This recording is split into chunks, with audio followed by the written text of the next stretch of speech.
Hello, good morning, good afternoon, everyone, wherever you are. Welcome to the Babe Talk, which is all about being bold, authentic, badass, empowered, and empowering. I am Pauline Sawaya, a passionate entrepreneur who started this initiative, which I prefer to call an invitation for women to be more bold, authentic, badass, empowered, and empowering. So we remove the stigma of sexually attractive and put the mentally attractive into place. And every month I host an amazing babe who made it. And together we have an interesting discussion. The purpose of this is to inspire you all to do whatever it takes to move forward. So, Eleni, welcome to the Babe Talk. Hello, and it's a delight to be here with you. Thank you, Eleni. Eleni is a founder and chief trainer of Life Spheres. She's a master NLP coach, life coach, public speaker, certified trainer, and published author, and so many other things, on top of being an amazing, amazing woman and friend, and my coach as well. And I'm very proud of that. And my mentor in NLP as well. So, Eleni, I'm very thrilled to have you here. And tell me, how did you start your career? First of all, Pauline, thank you. Thank you. Thank you for being so fabulous yourself. And I know in some years and some behaviors might sound, two friends, two professionals giving each other's compliments. And let me tell you, we don't do it enough.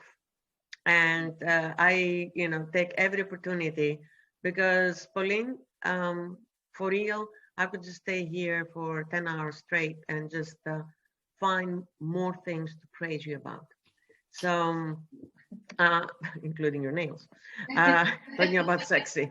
Okay, so I'm gonna keep it very short in terms of the facts or the context, if you will. Yeah. It's a very simple story in that sense. It's I'm having a very nice career in information technology, earning good money. They have been traveling me all over the world, and one of the trainings that my then company Oracle did was to also train me on coaching and NLP, because I had specific tasks that would require this, back then, almost 20 years ago, fresh and cutting edge knowledge.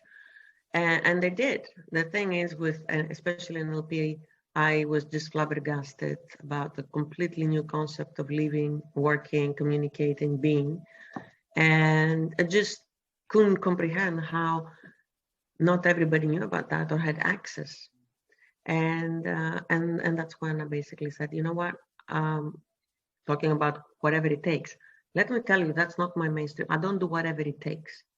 I mainly do whatever feels good on my body, especially nowadays.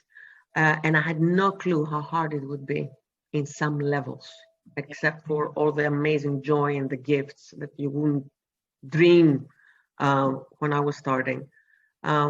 But yeah, it took a lot. It took a lot out of me to just leave a very safe, amazing company who treated me with respect, with fine hours, with amazing colleagues and great cash in the bank, to just embark on this. Yeah, I bet. And I think this is the fear that most of people women in the corporate world fear this leap. They fear it because they don't know what's coming next. And I think we need to do whatever we feel good, as you said about, and just do it. I bet, and you said it wasn't always a pinky rosy road, as we always know, being an entrepreneur. Unlike other people think you're an entrepreneur, everything is nice. So what were the major challenges that you faced, Eleni? Okay, let me just pick up a number. I'll pick up 6 because I can find 600. Let's focus on on some. First of all, and this is not that you realize it the first year, the second year, the third year. The first and most important thing was that I had this big acknowledgement financially every month, and this was taken away from me. You realize that after years, in a way, because you say, yeah, I'm just gonna get there. I'm gonna earn the same money. I do hope that nowadays we have so much support with each other, far more than when I started, including what you do right now, to just cut the time that it takes to actually earn. But it was really like I earned since I was 16. And for the first time in my life, I literally had to rely on my husband. And not only rely, we actually invested our savings. And that was, it does something to your body. The body says, wait a minute, like we had our fun. Saturday morning was like, woohoo, we do whatever we want, we spend and all that. And now it was really all going to life spheres. Number 2, I never turned to entrepreneurship because I called it like that. I just wanted to pass on the message. And because I couldn't run naked in the streets, I said, do you know, I thought it was a better idea to just create a company. So it was not that I wasn't happy where I was extremely happy, let me say. I would just go, if anybody hears, to a major company working in whatever role, any moment actually, partnerships and all that. It was really to pass on the message. So that means, since I also come from parents who worked for their money in a company, they were not entrepreneurs, I was absolutely not equipped. Part of it, again, has to do with the finance part, which is I was concentrated on sales, get the cash in. And because you need to do so many other things on your own, I definitely I kept on an eye on the accounting and the logistics of the finance and collecting, but you just can't do it all. Yeah. So there were holes. I paid taxes where I shouldn't. I spent 10 of these years of my company's growth in Malaysia. I didn't know the laws. I did the best. I was ill-advised. So that was really with a lot of repercussions that I had to then recover from. Number 3, back then, NLP and coaching was not what it is today. So that is the good part, at least for anybody who wants to do NLP and coaching nowadays, even though there's still room for, but back then it was, I had to give, I don't know how many talks until somebody starts blinking to, would that be something for, can it do this? Can it do that? It was unreal. Yeah. Now we're just basically going through a very powerful period of consciousness. Yeah. And people are much more conscious of consciousness, and that indeed it is the answer in a way that the most fulfilling purpose a person can have: personal growth, connecting with the self, etc., etc. So we had to really, all of us back then, we had to open that ground. Number 4, me personally, then again it goes a little bit for you, I think. I built the life spheres in foreign grounds. I was not in my country, Greece, and I was not even in the Netherlands, which is my base and my second home. So I completely missed all my networks. Yeah. Of the natural friendships, and you have built all your life to just, because there were people who wanted to help me, but hey, where are they? I am in Dubai. I'm starting this in Dubai. Who knows me in Dubai except for, I don't know, 30 people. So that was number 4. Number 5, it coincided exactly with when we started our family. So I was a new mother, and it seems so poetic and so nice, and it was, because I could immediately apply everything. It's like last week is my third baby. They all came together. Yes. It just was too much all of a sudden. Insecurity and two babies, and not finance being settled, and nobody knows you. Oh my God. And of course I had to be there for my children. And number 6, I would say it was my personal quest, like inside, thinking that unconscious, that some people could have helped me, but they didn't. Yeah. Like, just spread the word, just inform. It would mean so much to me. It would actually be the bread and butter of my children tomorrow. Like, it sounds so glamorous and all that, but it's also a job, and I need to make the cash. And just because the message is noble, it doesn't mean I can afford to do it for free. I've done a lot of it for free, but this was my expectation. It was my programming. And of course, after 20 years, I crush it every year to, and I'm sure there is leftovers, but it's that, like, just because I don't beg, or I don't think that, oh, you're doing this now, how great for you. Yeah, great. I still need to bring in the cash. So just like you would recommend the plumber, if you hear people wanting to really, have the next step in their life, or find a fulfilling relationship, or guidance, or promotion in their job, or get to start their family or whatever, remember me. So. Yeah. And this expectation sometimes plays a big role, It does. and we feel the frustration, and being a new mom and a new country, and the expectation and the cash and everything. Definitely, it must have been overwhelming. Yeah. And how did you overcome that? I think 99%, you can't say it's the message. It's just huge. It's big.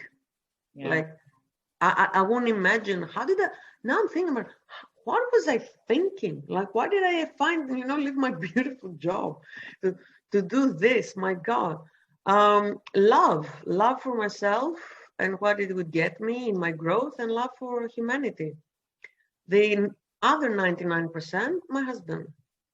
Yeah. Like, seriously. And that's why I bow extra to ladies like you, Pauline, because it just, you need a big support system, and you really, for such a big part, you manage to really rely not only on yourself, but also have a broader network that we're relying on you. And I have to do this comparison to give you a huge compliment, as I would give anyone who starts something like that without in the house extra financial support and extra emotional support. But this is how we met, and this is now I'm blessed and grateful to have you in my life. And you're a super support, Eleni, and I know you're a super support to anyone, even without them asking for you. You would feel it, and you do something always. And may I interrupt you? I don't know if it's a question that's coming, because first I want to mention a parenthesis and then add something else. Sorry, my amazing interviewer. I think it's important. One of the things that is very important to me is that when you're having such a chat, interview, whatever you call it, at the end of the day, it's a chat between two human beings. A chat. That you do it unconsciously. So I know you prepared some questions, but I never read them. I don't even remember if you sent them. And I just want to send a message about that. Yeah, that it's really, when you chat from the heart, because everything else fails. And having said that, is to connect it, that we did meet in Italy, when you actually completely instinctively gave me that support at least 10 years ago now, if not 8, maybe 10. Almost 10. Almost 10 years ago. Obviously, I was not as known, whatever known means, of how I am now. But you definitely didn't know me. And you just literally yeah, took a leap of faith, and you came all the way to Italy. And I still remember our walks together in nature, in beautiful Tuscany, and our chats that were authentic. Just to use one of the amazing words. Yes, and they are very, really, really, they were very authentic, and still every conversation with you is very authentic, Eleni. And really, this, I didn't even wait for you to come to Lebanon. You remember, we were so much into back and forth, and then I said, let's do it, and we did it, and I don't regret anything about it, because really it was an excellent experience. And I know that you've touched so many hearts throughout your work, throughout your relationships, and everything. And I know you did a very bold thing of moving directly from, you said it, I was happy in my role, I was really doing very well, it's not like I'm not okay and I'm looking for another solution. And you took this leap of faith, because I believe, in my own perspective as well, because I've done something similar, passion is very important. How, in your opinion, how much passion and purpose are important for somebody to make this leap of faith? Couple of thoughts on this one. First of all, I have taken, in a way, the word passion out of my vocabulary. And nowadays, I have, I'm more for enthusiasm. Okay. And this is very much because we're both very hot chicks, in the sense that coming from the Mediterranean. Yeah. And our culture is very loud and passionate, and sometimes to extremes to show our joy, and a lot of drama, if I may add, for our countries. So I found out that passion obviously got me there, but what got me more was good faith and ignorance. Like, okay, let's do it. As I said with anything, it's a joke, but it's, if I really had known what it takes for at least 30 things I'm so proud of nowadays that I accomplished, I wouldn't have started any, probably. Like, you know what? I'm so happy under a tree, drinking a nice green tea with you. That's what basically makes me happy. Yeah. But that's easily said because I've done it. So I guess the beauty in our growth is always, when you start something like that, you have no clue how it's going to turn out. You just have ignorance. You say, okay, well, you never know. So, and that's basically the pillar of learning. If you wait for some reassurances from the universe, or putting conditions to the universe, it's going to get ugly. Yeah. It takes ignorance, because whatever I learned today, I didn't know yesterday. And as we have Heraclitus. Heraclitus is one of these Greek philosophers. Forgive me for bringing up one of the Greek guns. But he said basically that when a man enters the river, he's never the same man, and the river is not the same. And that actually got me through. That every day was a new day, a new chance, and I was nicely ignorant to the degree I had to be, to not foresee what might happen, because life happens. So it was passion, and the second one, sorry? Purpose. Which is the purpose. Yeah, and I guess that was the big thing. I started with spirituality when I was 16. It came to me through people who were then very pioneers in 45. And I guess it's something karmic or something human. At some point, we have this soul, and unless we all start living in consciousness and being very happy with ourselves, and I might have not realized it back then, how deep it was in me, but definitely the stories after that have proved that it was an inside calling, which I still, like, if you don't watch a tennis match, logically, or go for my conscious self, I will always go for the tennis match.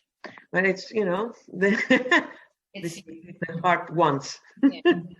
And really what stops people most of the time is the over planning and over engineering and overthinking what might happen and over. And sometimes really you need to try. And if we tell people, you use the word ignorance very, very lightly and everything, for people, ignorance is something really bad, where sometimes it's a bliss because it pulls you forward and it lets you do things you wouldn't have done if you've planned. But it is a real showstopper for people. It is. Yeah, that's so beautifully said and coupled, Pauline. Thank you. It's like, oh, there's a party tonight. Who's going to be there? When does it start? Just go. Exactly. Go, man. There's a party. Just go. That's called life. Just go. And I can directly relate because sometimes, when you're starting something in a new country, like I am now, for example, and you started longer, and every time you move and every time I move, it's like people don't know me. What if I over-engineer stuff, then I will never get the message. If you over-engineer, then you would never be where you are today. So ignorance really sometimes is a bliss because let's do it and let's see what's gonna happen. What's the worst that could happen? It's where we are today. This is the worst. This is what I think is the worst.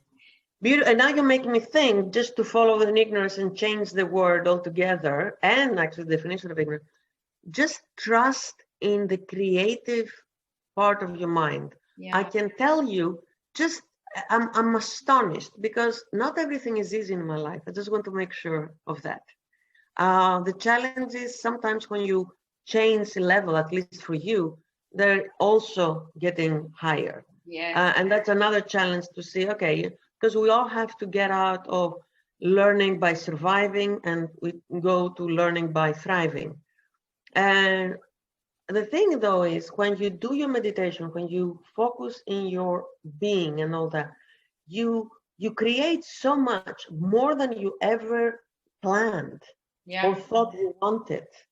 I just got 2 calls today, and one was, oh, Eleni, shall we translate your book Everyday NLP in Greek? And it was just the most amazing deal. And I was like, I wasn't even there. My list is full, and it was just handed to me on silver platter. And then what else happened was, we got a great offer for a summer house in Greece. Like, just it's all yours, whatever, for whenever. All I'm saying is, and then the mind, of course, will tell you, and it does tell me still, like, what about the one that's really important right now? I would trade these 2 things for what is really important right now. But that's not how it works. You just have to keep on being, creating, and then it will reach what you think you need right now when it reaches. Definitely. I can sit and talk to you for hours and hours, and you know that what we're trying to make it short and sweet. And before we end this lovely conversation, what is one thing, an action point or an advice? I know our discussion was full of nuggets of advices and stuff, things and from the experience and inspiration. But one thing that really would make a difference for women or even men or whoever is listening to us today, really for them to move forward, Eleni, because some really feel stuck because of whatever is happening. They feel stuck, they feel helpless. So how can we help? First of all, I just want to be very clear. I feel helpless in many levels. This is never gonna go fully away. Yeah. We need each other, and we need to create more of a community and a social system, and that will take probably time. So the main thing is, it's okay to be helpless. It's okay to feel hopeless. It's okay to be in doubt.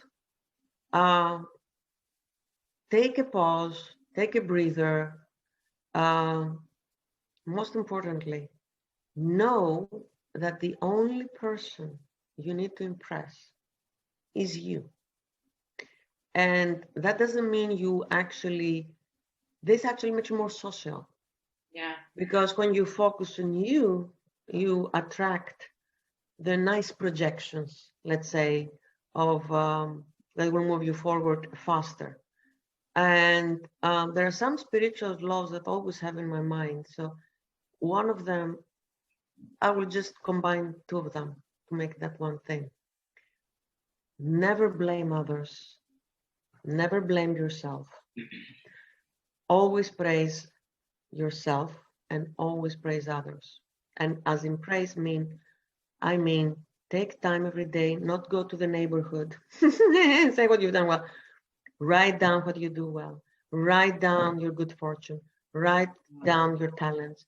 You have a body that was entrusted by the universe, by God, by Allah, whatever, by Buddha, whatever you believe in. Yeah. Do a good job with this, and whatever you're feeling, it's okay. There's always a next day, and you carry on to your consciousness. Amazing. Amazing, Eleni. Thank you, thank you, thank you again for this wonderful chit chat, inspiring at all levels. And we'll see you soon again, another time. Stay tuned for the Babe Talks every second Monday of the month, and to get you more inspiration and more bold, more authentic, more badass, and more empowered and empowering, because we cannot be empowered if we don't empower other people as well. Have a nice evening, have a nice day, have a nice everyday, everyone.